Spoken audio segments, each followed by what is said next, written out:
A while back, this Twitter post got a lot of attention. Now, I know I'm not the first person to discuss it.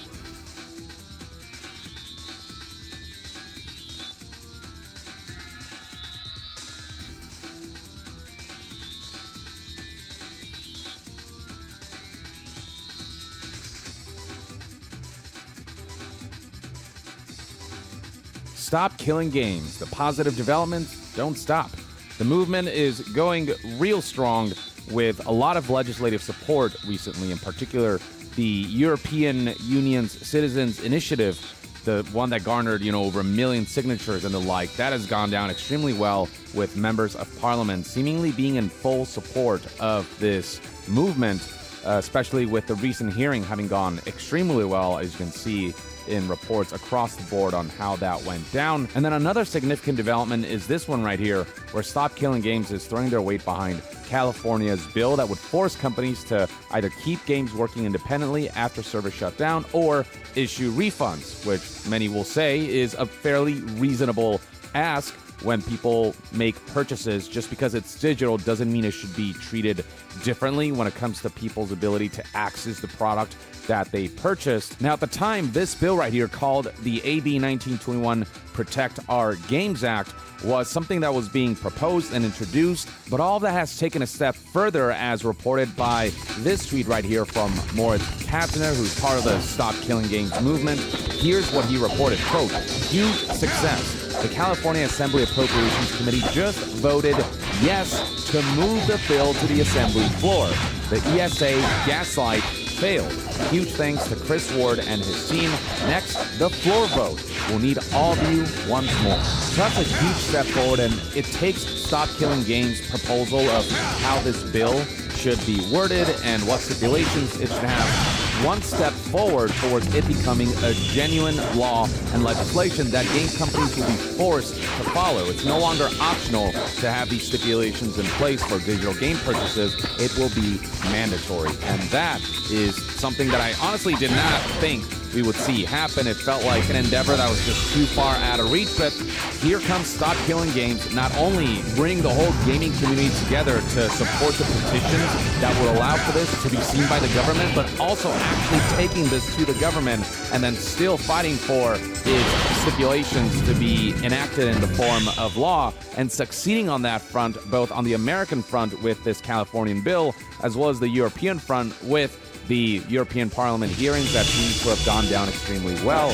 I mean, we'll have Stop Killing Games to thank for many positive developments in the digital games purchase landscape should all of this go through. And you may notice here that there is an emphasis on highlighting the ESA's failure to gaslight this whole movement, with Moritz saying right here, ESA, get good. That, of course, is referring to the ESA's recent statement that they put out opposing AB 1921. I actually spoke about this whole letter that the ESA wrote in a previous video, and it looks something like this, with the opposition letter claiming that this new bill would create risk of harming consumers and the broader video game ecosystem, and making all of these arguments that not only have been disproven before, but continue to be disproven today. I already talked about this response in regards to the ESA's letter of opposition from Stop Killing Games.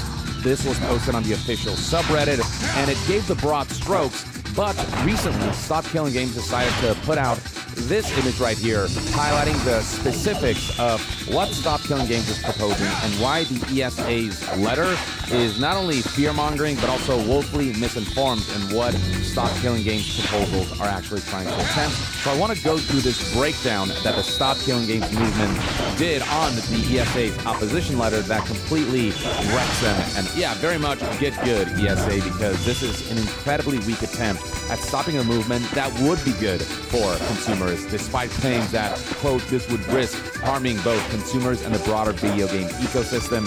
In regards to risk harming consumers, the response that Stop Killing Games provided was really harming consumers more than taking away their purchases and money. And the thing is, I cannot think of a single way that this bill and this proposal that literally gives consumers more power would actually harm consumers. It's just straight up bullshit. And then the whole notion of harming the broader video game ecosystem, Stop Killing Games responded with, this is alarmist, and the bill is in response to worse damage being done.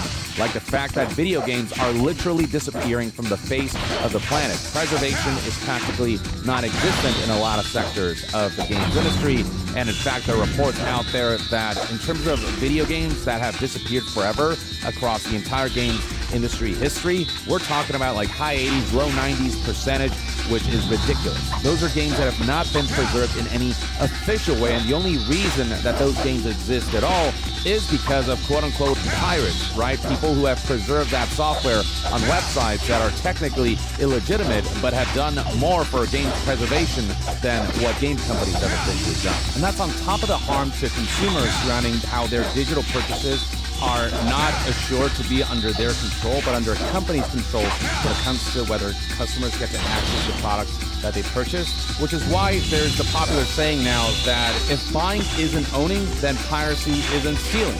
I mean, you know, there's some merit to that. Stop Killing Games then scrutinizes the following bit from the ESA's opposition letter. The bill is based on a false premise that consumers own digital games with permanent access. That is not how software works. Games are licensed, not sold as unrestricted property. In regards to the bill being based on the false premise that consumers own digital games, Stop Killing Games said that the bill does not mention full-on ownership. The bill does not grant ownership rights. The bill references games being leased. The bill references subscription services. This claim is made up. What Stop Killing Games is asking for is not that people literally own the media that they buy in the sense of like it no longer belongs to the companies that created the media, but rather that people have access to the thing that they purchase, and that the access to the ability to interact with the media, that is something that either remains permanent, or if it's not permanent, then refunds and restitution is issued, unless it is specifically highlighted that you're renting something or that it's part of a subscription service, which is all covered in the bill and in Stop Killing Games proposal. It's like with physical media, right? If I buy Ocarina of Time for the Nintendo 64, and I get the cartridge, it doesn't mean I own The Legend of Zelda Ocarina of Time, the media itself. That's property of Nintendo, but I do own the ability to access that video game, and so long as I take care of the cartridge, I will always have access to that video game, and that's something that is no guarantee when it comes to digital purchases. What Stop Killing Games is trying to do is to make it so that digital games work similarly, where if I buy a digital game, I don't own the rights to the game, but I will always be able to have some guarantee that either I have access to it or I get refunds if a company decides to literally go into my games library and take the access to that product away from me, despite the fact that I paid full price to buy that access. This whole notion that permanent access, that's not how software works, this is something that Stop Killing Games also refutes by saying that this is either incorrect or is about terms the bill is not asking for. This whole notion that having permanent access to software is something that software isn't capable of is blatantly false. Stop Killing Games breakdown continues by scrutinizing this statement from the ESA.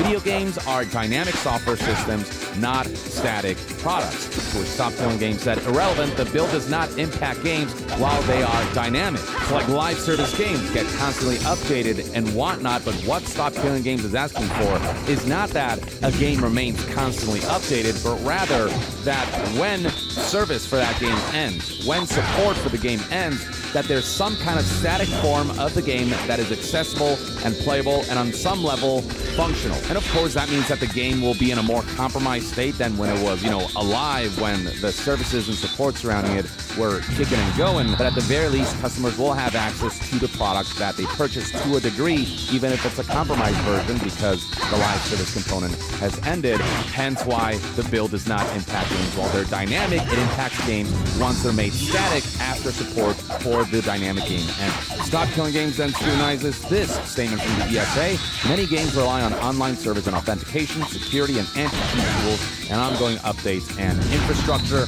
to which Stop Killing Games responded with, these are support services.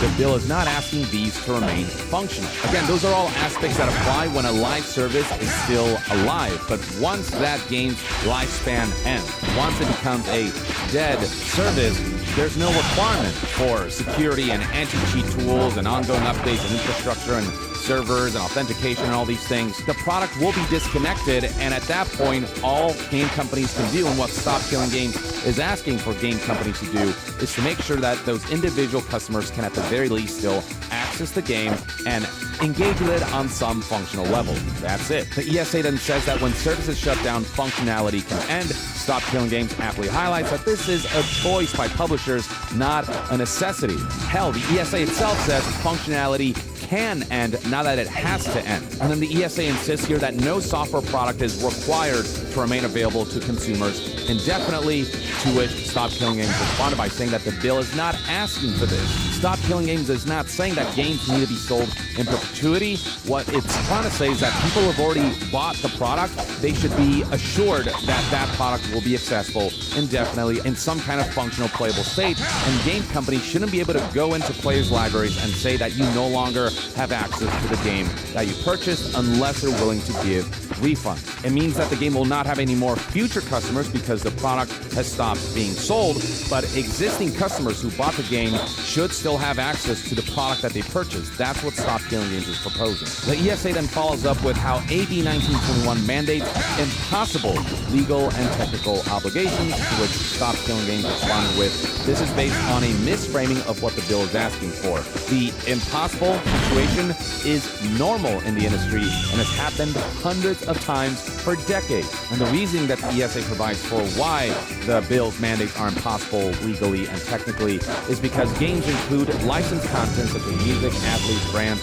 with fixed-term rights, not perpetual rights. AB 1921 would force publishers to renegotiate for perpetual rights, often impossible, or alter/remove content in ways that break the game or violate contracts. Stop Killing Games responds to that whole bit with, this is conflating publishers selling games with customers playing them. Those are different legal requirements not applicable here. Again, Stop Killing Games is not proposing that games must be sold in perpetuity, but rather customers who have bought games need to be able to have access to those already purchased products and games indefinitely, or be issued refunds if that is taken away from them. If I bought an N64 game, the cartridge with licensed content in it, just because those licenses expire doesn't mean that my cartridge should be taken away from me. It means that maybe that game can't sell more cartridges, it can't sell more of that game, but the person who bought that game should still be able to keep the game and play it on their N64 whenever they feel like it. The access should remain because the product has already been purchased by the customer. These so-called impossible legal and technical obligations, that has more to do with selling the game in perpetuity, not customers having access to the game in perpetuity. The ESA then tries to present the notion that what this bill is proposing is trying to require fixes are often not technically possible, to which Stop Killing Games simply responded with this image of a not very amused Tommy Lee Jones, because it is very much technically possible, especially because Stop Killing Games affect games moving forward and is not retroactive to games that may not have been developed with an end-of-life plan in mind. That is a live service that maybe doesn't have the requirements to be able to be preserved for the long term, because the non-existence of this bill means that developers can just decide that when a game's life ends, it'll disappear from the face of the earth. But after this bill is implemented, developers would be forced to make games with all of that in mind, and it would certainly not be technically impossible. Sure, it would maybe be some extra steps, but those are extra steps that are necessary to protect consumers. And if for some reason the ESA brings up how this bill, if game companies cannot adhere to it, then it imposes full refunds regardless of time played or value received, since the bill is asking that if a customer loses access to a game, then they should be issued, some kind of full refund. But this statement is under the assumption that a product's value is a matter of how much time people spend on it. And as the ESA correctly highlights here, the games affected are not sold based on playtime. If I purchase a game for $60, it doesn't matter how much time I spend on that game, I still bought the product for $60. What is promised when I buy a video game for a certain price point is not how much time I get to spend on it. There's not a meter running on the video game. What is promised is that I get access to the game and I get to do what I want with the game, and how much I access that product is entirely up to me.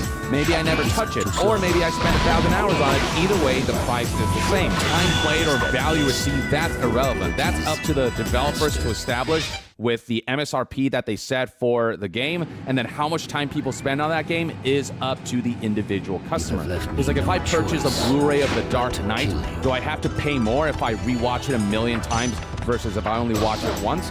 No, it's all the same. What I bought was a disc that I can do with what I want. I can play it however much I want or as little as I want. Or maybe I want to keep it as a collector's item and never even, play it or touch it or watch the movie. It's entirely up to me. This notion that time played or value received should matter in the pricing of something or in the refund that is deserved is utterly ridiculous and highlights the complete lack of consideration that organizations like the ESA has for the consumer side of the games industry. They only ultimately lobby for game publishers. Then the ESA tries to accuse AB 1921, this bill, of seeking to create a new consumer right to digital games by taking away rights from creators, to which Stop Killing Games responded by saying consumers effectively have no rights on this issue. There's currently no balance. Sure, if creators want to chime in on why there are aspects of this bill that need to be tweaked, that's one thing. But what the ESA is trying to do is shut this thing down entirely and saying consumers don't get any rights on this front and game companies get to decide how this whole ship runs, which is not at all how it should be. Consumers are part of the equation and they need to be a part of the equation when it comes to certain basic protections like how their digital purchases are treated in terms of the accessibility of them. Creators shouldn't have the final say on every aspect of the commercial side of things when it comes to the games industry and the business and the transactions and the relationship between the seller and the consumer. Any law that is passed does restrict certain things, like that's the point of laws. But if those restrictions are ultimately better for the industry or society as a whole, then those are restrictions worth having. That's why laws exist. The reason there are laws saying that if you steal something and you might go to prison is to discourage people from stealing, because that's an act that is ultimately detrimental if it's something that can happen without consequences. Yeah, this bill does impose certain restrictions on businesses and game creators perhaps, or at least gives them more to do in order to meet the quotas of this bill, but that ultimately leads to consumer protections that are important in this landscape, and so it's worth imposing these restrictions. Because game corporations, or any corporation for that matter, without restriction, like if anything, they need to be restricted the most because they have the most power, and that power needs to be kept in check, and it's not something that can be allowed to be abused in a way that is detrimental to the masses. Stop Killing Games then breaks down this statement right here. AB 1921 is not a consumer protection bill, which is straight up bullshit. Every aspect of this bill protects consumers. The way Stop Killing Games responds to this is just the ESA likes to say things with no basis whatsoever, just fear-mongering at its finest. And then this continues with, it is an unworkable mandate with serious unintended consequences. And Stop Killing Games responds with, all examples given by the ESA are based on mandates the bill is not asking for, and then it will limit how developers design modern interactive experiences. Stop Killing Games responds with, all features can still exist while the game is supported. It's once the support ends for the game, that's when this bill would kick in. And then the ESA says that this bill will reduce access to online features players expect.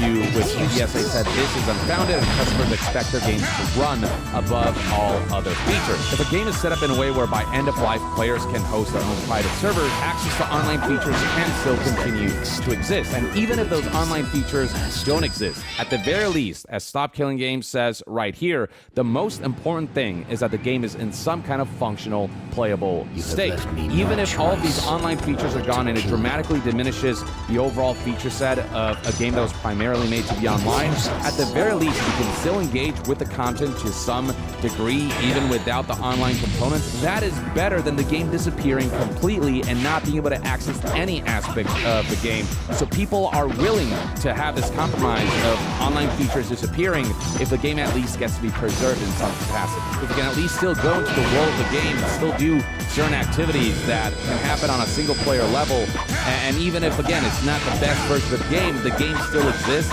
and we can still do things in it, then that's all this bill is ultimately requiring. That's what Stop Killing Games wants to push as a movement. And then finally, the ESA claims that AB 1921 will result in fewer games, higher costs, and less innovation.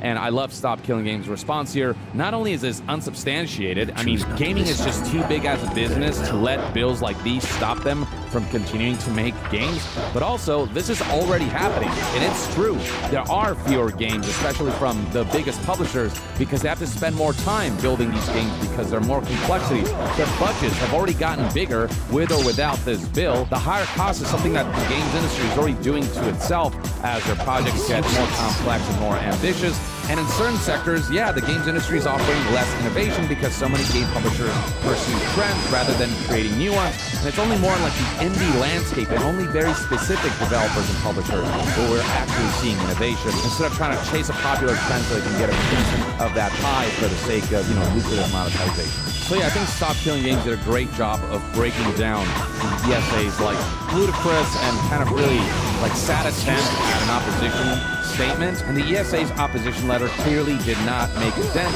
judging by the fact that things are moving forward here, especially with the California bill, with the California Assembly Appropriations Committee having voted yes to move the bill to the Assembly floor. And if this does go all the way through and does become legislation, no amount of opposition letters, no amount of lobbying can ultimately stop the fact that they're mandated to ensure customers get these protections that are being proposed by this bill and by Stop Killing Games. And this is just the beginning. Again, in Europe, there's also a lot of movement happening on this front, and hopefully there's something that ultimately spreads across the globe and becomes the new normal, or the status quo, rather than the exception. We have tried giving game companies the choice of doing the right thing, and when they don't have to do the right thing, they refuse to do so. So laws have to be invoked so that they're mandated to do the right thing, to do right by consumers, especially in the digital landscape where digital games and access to them are concerned. Because the way that stuff can be stripped away in the way like the Crew did with Ubisoft that started the whole Stop Killing Games movement, like that's a dystopian future if that's the new normal. So let these laws remap what normal is in this particular space. So I'm happy to see that all of this positive movement is happening with Stop Killing Games. I'm happy to see that Stop Killing Games is so quick to respond to all these like fear-mongering letters with tons of false claims, and hopefully this will carry them to the finish line once all of this is over and the investment is set. But at the very least, that's one man's take. I'd love to hear what your thoughts and opinions are on the current state of Stop Killing Games and what this movement is trying to do. And to be further updated on all things gaming news, reviews, and discussions, stay tuned right here on Young Yeah. I'll see you guys next time. Young Yeah.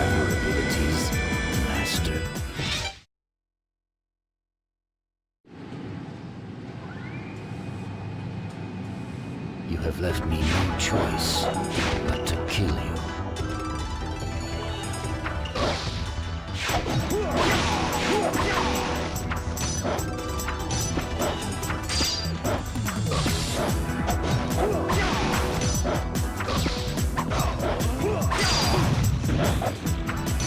It is useless.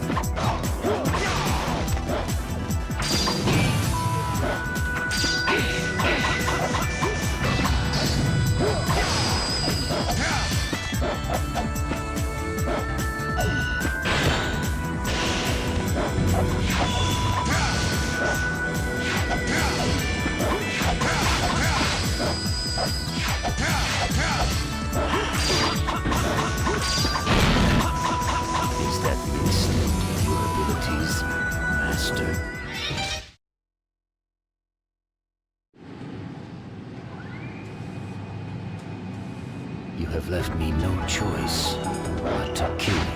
Die.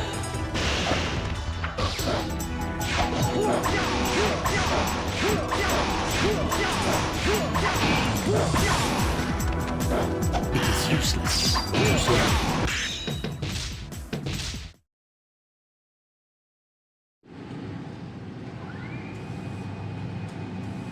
You choose not to listen to me. Very well.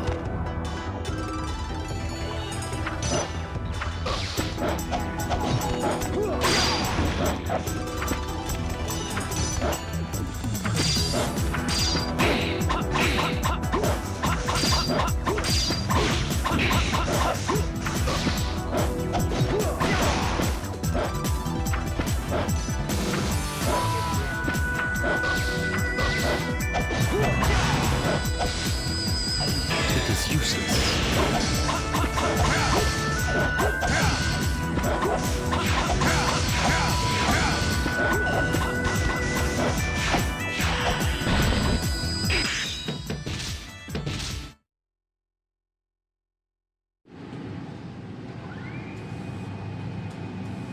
You have left me no choice but to kill you.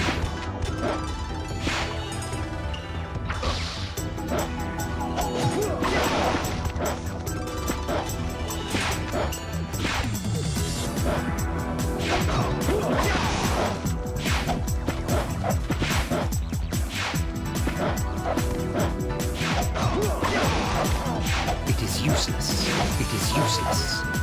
It is too slow.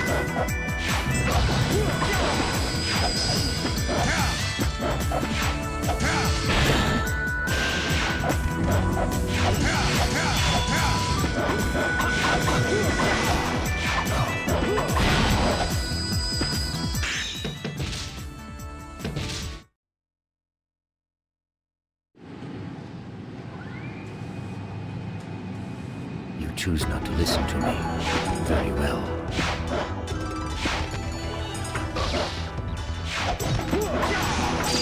Is it too slow? It is used there. It is there. It is too slow. It is too slow.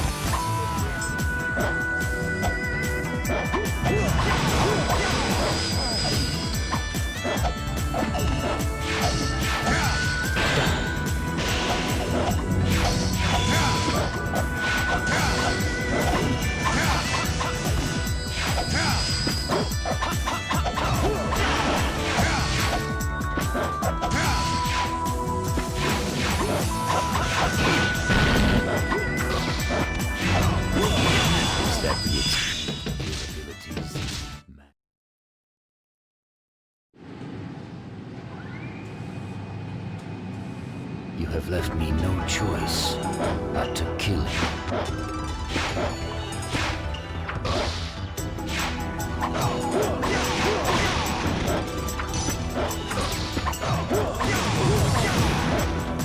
It is there. It is there.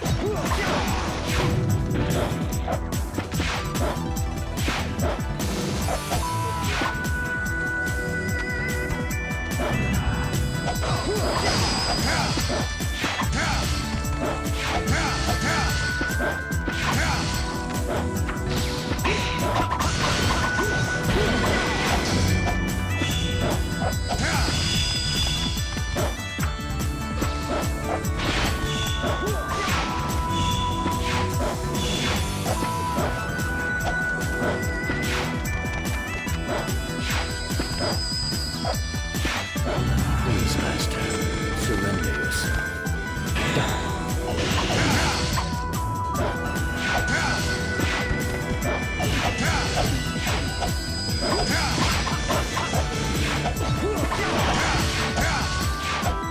It is useless. Forgive me. The light. I can see.